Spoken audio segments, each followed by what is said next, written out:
The Oscar goes to Guillermo del Toro. Alfonso Cuarón, Alejandro G. Bueno, sean bienvenidos a una reseña más. En esta ocasión vamos a estar haciendo reseña de la película de House of Gucci, una de las que más esperaba de este año, siendo que el tema me interesaba, además de que es una película dirigida por Ridley Scott.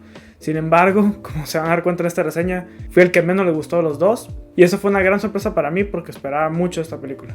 Esta película está basada en hechos reales y cuenta la historia de la familia Gucci, principalmente en la relación entre Mauricio y su esposa, y narra los hechos que llevaron eventualmente a su asesinato en 1995. Tanto por el director como por el cast que tiene esta película, yo la verdad es que sí la estaba esperando desde hace tiempo, y más aún después de haber visto The Last Duel, yo sí estaba muy a la expectativa de ver esto. Y a pesar de que me di cuenta muy fácilmente desde el inicio en algunas escenas que no iba a ser la mejor película, en especial de Ridley Scott, comparado con lo que hizo este año, terminé disfrutándola mucho más de lo que tú lo hiciste, pero sí es verdad que hay muchos puntos que me parecieron muy extraños, algunos que se pueden haber hecho mejor, y sobre todo siento que lo que faltó en esta película era un poco más de coherencia tanto en el guión como en decisiones con los personajes. Sí, como ya lo mencioné, a mí esta película realmente no me gustó. Yo la esperaba mucho más que Last Duel, y de hecho puedo decir que Ridley Scott es el director que más me sorprendió este año, porque yo no esperaba nada de Last Duel, y al contrario esperaba mucho de House of Gucci. Sin embargo, fue totalmente todo lo contrario, porque con esta película realmente son muy pocos los puntos que me gustaron. Esperaba mucho, tanto por el director como el cast, como tú mencionas, porque pues para empezar tiene mi actor favorito, que es Adam Driver. Y además tiene a Lady Gaga, que demostró ser muy buena actriz en The Star is Born. Tenía a Al Pacino, a Jeremy Irons. Tenía un muy buen cast que honestamente me llamaba la atención. Y la temática de la moda y de estas peleas entre familias de poder siempre me ha gustado mucho, especialmente por series como Succession, que me parece que es la versión bien hecha de esta película. Pero como tú mencionas, la gran falla es el guión, ¿no? Porque el guión sí está fatal. Es un guión que no sabe identificar un tono. Es un guión con unos personajes carentes de motivación, o por lo menos no la detectas a primera vista. Y a veces, aunque eso puede ser algo bueno, aquí es malo porque realmente nunca empatizas con ninguno, ¿no? De igual forma, los personajes, aunque al principio no se ven tan caricaturescos, conforme va pasando la película, estos se convierten en una parodia. Hay escenas donde inclusive parecen parodias como si fueran sketches de SNL. Y eso me aparta muchísimo de conectarme con la película, porque siento que todo esto puede ser como una parodia. Y yo esperaba más bien un drama. Sí, es que yo también me sentí atraído por esta historia, sobre todo por las temáticas que proponía. O sea, un estudio de un negocio familiar, un estudio de relaciones tanto de padres e hijos como con hermanos y pareja sobre todo. Y en general los elementos que más fuertes me parecieron son elementos, digamos, individuales. O sea, hay cosas que yo puedo apreciar de esta película, pero son muy independientes uno de otro. Y como conjunto es cuando ya la película empieza a sentirse inconsistente y un poco un desastre, porque el objetivo nunca queda muy claro de lo que se está contando. Porque a primera instancia se puede decir que es la historia de cómo mataron a Mauricio Gucci, pero también te cuentan un poco de cada uno de los personajes de la familia Gucci. También te cuentan lo que es el personaje de Lady Gaga y sus intenciones y su viaje en general por todo este trayecto que tuvo. Y a pesar de que la película dura 2 horas 37, casi 2 horas 40, aún así hay cosas que se sienten que no se construyeron lo suficientemente bien para que tuvieran un resultado o un payoff, como se dice, satisfactorio.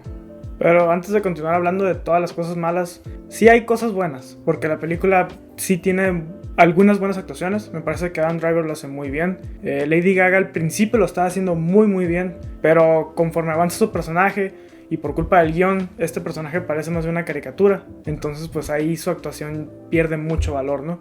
Pero el que a mi parecer se lleva la película sí viene siendo Jeremy Irons, que él sale en la parte buena de la película, que es esa primera hora. Sí lo hace bastante bien, y a pesar de que todo el mundo maneja este acento falso italiano, me parece que Jeremy Irons sí lo hace más o menos bien, al igual que Al Pacino. Y Al Pacino, aunque también lo hace muy bien, sigue siendo Al Pacino. O sea, sigue siendo este personaje que siempre hace en todas las películas, que siempre es muy, muy carismático, pero también excéntrico. Y pues eso también como que no te permite disfrutar mucho la actuación, porque ya lo has visto muchísimas veces haciendo el mismo personaje.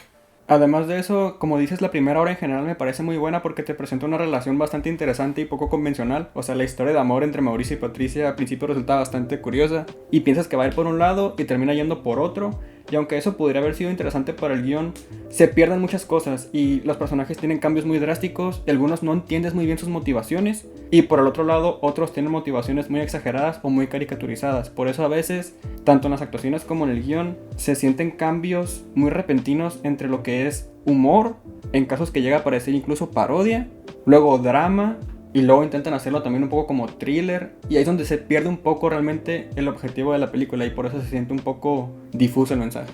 La inconsistencia del tono es lo que me parece que es el gran pecado de la película, porque como tú dices, hay momentos donde parece un thriller, hay momentos donde parece un drama, hay momentos donde es una historia de amor entre comillas, hay momentos donde es como esta parodia, especialmente cuando aparece el personaje de Jared Leto, que él es el que se me hace que peor lo hace. O sea, honestamente, da risa algunas cosas que dice y como lo ves tan patético que no puedes evitar reírte. Sin embargo, totalmente lo dudo que el Paolo Gucci de la vida real haya sido así. Y es que también el gran problema son estos acentos que, en vez de ayudar a que se sienta más realista en el hecho de que son italianos, lo perjudica mucho más porque parece parodia, que es lo que digo, que parecen vilmente sketches de SNL, ¿no? Porque siempre hablan como el cliché completo del italiano, ¿no? O sea, nomás les falta que saquen la pizza o el espagueti para que sea completamente una parodia, ¿no? Que le hagan así.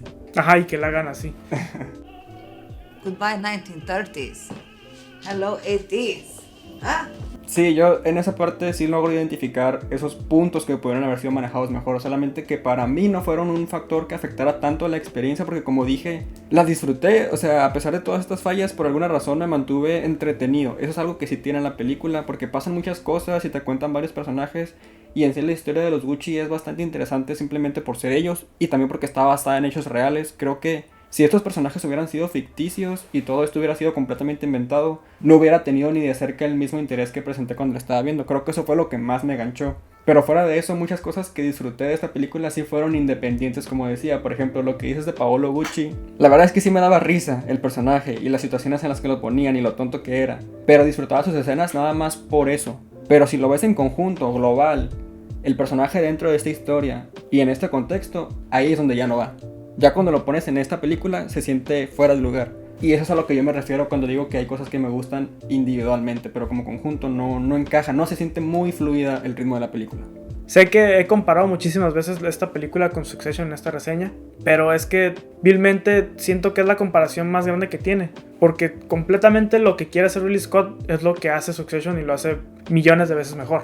Y esto es porque esos personajes son ficticios, porque esos personajes sabes que completamente son una invención de un director que están tratando de evocar una cierta idea. Y en esta ocasión, como sabes que son personajes reales, no puedo evitar comparar el hecho de que son personas reales, ¿no? Completamente Paolo no creo que haya sido un payaso como se presenta en esta película. A lo mejor Mauricio sí puede haber sido una persona muy introvertida y Patricia sí puede haber sido una caricatura hasta cierto punto, porque inclusive he visto videos que comparan el tono de voz que tiene Lady Gaga con el de Patricia de la vida real y es muy muy similar. Pero pues como dijimos, el guión es lo que retrae esta actuación. Y es que esto hace que me desconecte muchísimo de la película porque no puedo evitar comparar. En cuanto a los aspectos técnicos, la dirección de Ridley Scott comparada con sus otras películas sí me parece bastante mala. Principalmente por el hecho de que jamás logra sentar un tono durante toda la película. Al igual que siento yo que dejó mucho a los actores que hagan lo que quieran. Y eso también no ayudó mucho porque, por ejemplo, con Jared Leto ya sabemos que es un actor muy exagerado con sus actuaciones y totalmente se notó en lo que entregó en esa película. Al igual con Lady Gaga, que es alguien que le falta saber actuar en algunas situaciones y no sabía realmente cómo aproximarse para hacer las escenas, ¿no? O en el caso de Al Pacino, que completamente es Al Pacino nomás. Entonces no siento yo que jamás estuvo ahí dándoles las indicaciones. No sé cómo haya sido la grabación, ¿no? Pero siento yo que los dejó mucho a que hicieran lo que ellos quisieran. Pero bueno, hemos llegado al final de esta reseña. Honestamente mi gran recomendación es no verla y mejor ver Succession, porque es la versión superior a esta misma historia. Esta es una película que completamente yo diría que se pueden ahorrar. Y si quieren ver algo de Ridley Scott, pues o ven Last Duel o ven cualquier otra de sus grandes películas como Gladiador o Alien o Blade Runner. Pero para mí fue la gran decepción de este año porque yo sí esperaba bastante con un cast tan bueno, con una historia que a mí sí me interesaba y además de que es una película de Ridley Scott, ¿no? Yo en mi caso los puntos negativos que estoy mencionando son cosas que sí siento que se pudieron haber hecho mejor, pero como dije encuentro disfrute en pequeños detalles. Y ver esta película en general me resultó bastante entretenido, interesante porque la historia está basada en hechos reales y Gucci es una marca obviamente muy icónica. Además de ver a esos actores interactuar, es bastante entretenido en pantalla. O sea, ver a Lady Gaga de repente con Al Pacino, o Adam Driver, o ver a Salma Hayek incluso de vez en cuando. Termina siendo entretenido, pero honestamente no pasa de ahí. O sea, esta se siente lamentablemente como una película que saca Netflix para su contenido original. Sí. Intentan hacer algo llamativo, utilizando una temática interesante, pero termina siendo muy superficial. Y al final, no me arrepiento de haberla visto, pero tampoco siento que la volveré a ver otra vez, porque es una película que está ejecutada medianamente bien, porque no creo que esté cerca de ser muy mala tampoco. Y por lo mismo siento que a algunas personas sí les puede gustar bastante. Y por esa razón me atrevo a decir que sí la recomiendo para ir a ver, porque hay cositas que sí pueden disfrutar. Pero pues bueno, ha llegado el fin de esta reseña. Y síganos para más videos relacionados al cine, reseñas y análisis.